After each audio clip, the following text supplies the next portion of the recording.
Hello, my dear students. For the video 2, we'll continue the same concept for the unit 1. For the next portion of the unit 1 is state space modeling. So again, we are taking the same picture for deriving this state space representation. So state space modeling as per your digital control systems. So we have so many methods are available to represent an equation in matrix format. In digital control systems, we used this concept. In your BTech, I think this concept will come. This concept came already. So with the help of that,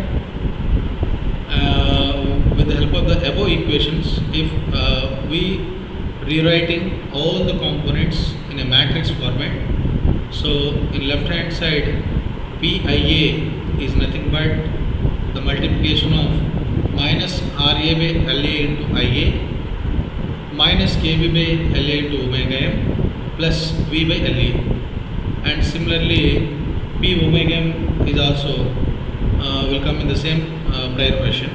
So where P is nothing but differential operator with respect to time. So as a standard form of representing in a matrix, x dot or x dash equal to ax plus bu, where a the 2 by 2 matrix and x ia omega m, and p again 2 by 2 matrix, and u v into t1, where x input matrix x p ia and p omega m. So where x is nothing but state variable vector, u is called input vector, a system matrix, and B input matrix. So normally I already discussed over here A and B values. Suppose if you need to find out the roots of any characteristic equation, so we have to find out inverse form of SA minus A. So I is nothing but we are using the 2 by 2 matrix now. So 1 0 0 1 and minus of that A value and find out that inverse parameter. So means transfer function. So with that we have second order equation. Mostly it's the 2 by 2 matrix, means we get second order characteristic equation. So with that help of that second order characteristic equation, we have two roots, lambda 1, here we are taking it as lambda 1 and lambda 2. So minus b minus b plus or minus 2 to our b square minus 4ac by 2a. So using that we get lambda 1 and lambda 2, and that is indicated over here in the screen. So minus ra by a plus b1 by j plus or minus root over ra by a plus b1 by j whole square minus 4 into RA B1 by JLA plus KB square by JLA whole divided by 2. Okay. And next concept is a block diagram and transfer function. So normally what is meant by transfer function means it's a ratio of Laplace transform of output to Laplace transform of input equation. With the help of that we have an input equation from the above figure. V equals to E plus IRA plus LA di by dt, and after taking Laplace transform I of S equals to V of S minus KB omega m of S by RA plus SLA, and similarly the output equation TA equals to TA minus TL, that equals to J d omega m by dt plus B1 omega m. And with that, if we are taking Laplace transform omega of S equals to KB IA of S minus T1 of S by B1 plus Sj. So with the help of the equations whatever we are getting, this V equation, TA equation, IA of S equation and omega of S equation, based on plus notations and minus notations, the summing points, the junctions, so we have to draw this figure. So these equations, the above equations, IA of S and omega of S represented in a single line diagram, this one. So we have a summing point, we have another block and connected with KB, again with summing point connected with a block and with a feedback loop of KB. Okay, and if we are finding the transfer function model for omega m of s with Vs and similarly omega m of s with the Ta L of s. So finally we are getting it as GW V of s equals to omega m of s by V of s, that's Kb by s square into JLA plus s into B1 LA plus JRA plus B1 RA plus Kb square. So G omega 1 of s with the help of T 1 of s is minus of RA plus SLA by s square into JLA plus s into B1 LA plus JRA plus B1 RA plus Kb square. With the help of that, the above equations, the final conclusion is for separately excited DC motor, the speed response is due to simultaneous voltage input and load torque disturbance, and it can be rewritten as sum of their individual responses. So omega m of s equals to ZW V of s into V of s plus G omega L of s into T1 of s. For time response of speed, take inverse Laplace of above equation.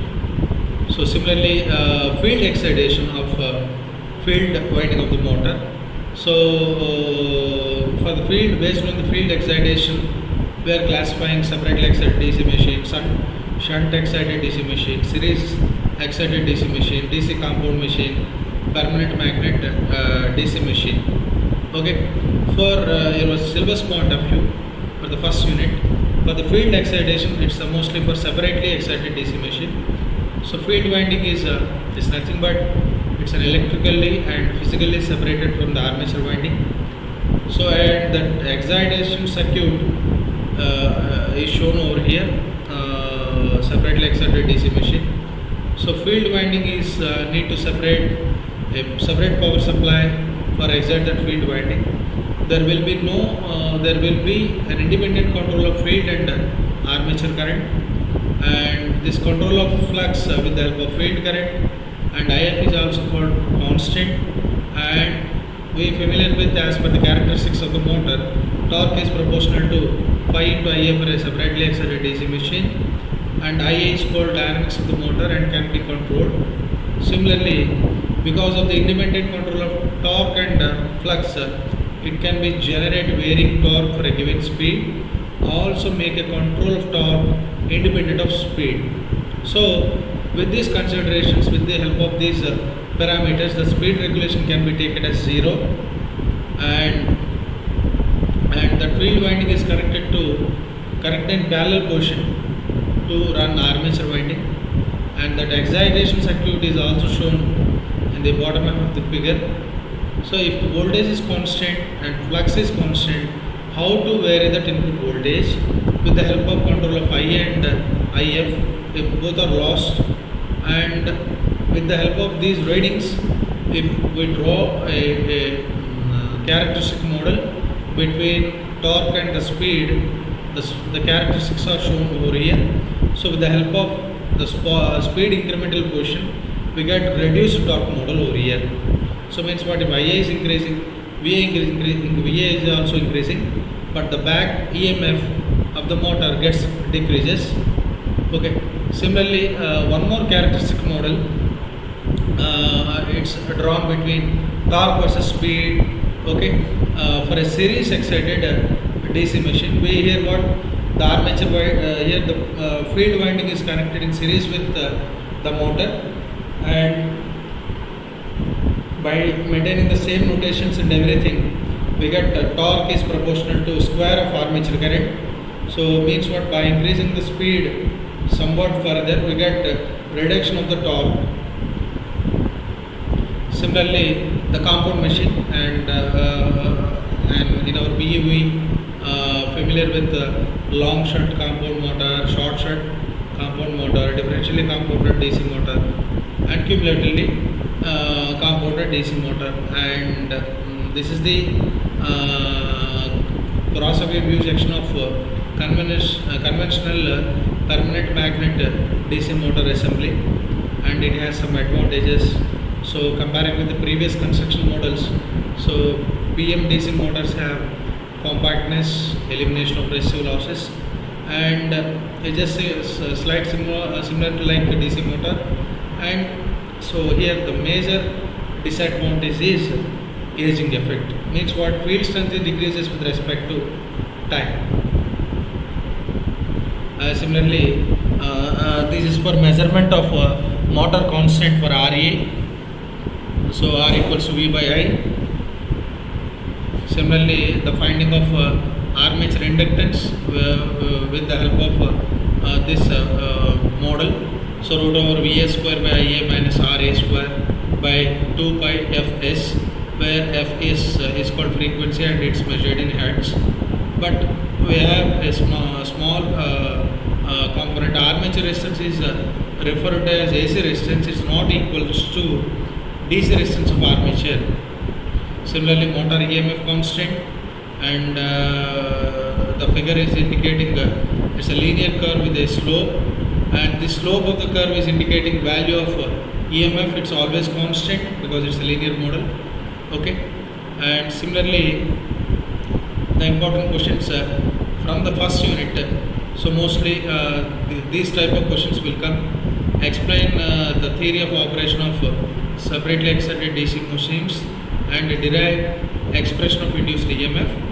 And similarly, one more important question: explain various methods of field excitations of DC machine. And these are also somewhat important questions. Explain theory of operation, various methods in DC machine, draw the equivalent circuit of DC machine, derive the expression for that, and finally derive electromagnetic torque also. Explain the state space model for DC machine. Explain in detail how the measurement of motor constant is carried out. So these are from the previous semester question papers. So I collected these questions and give a dictation to you. Okay, so maybe these questions will come. Okay, so from this I concluded my first unit. Okay, and thank you one and all. I concluded my session for today. Thank you.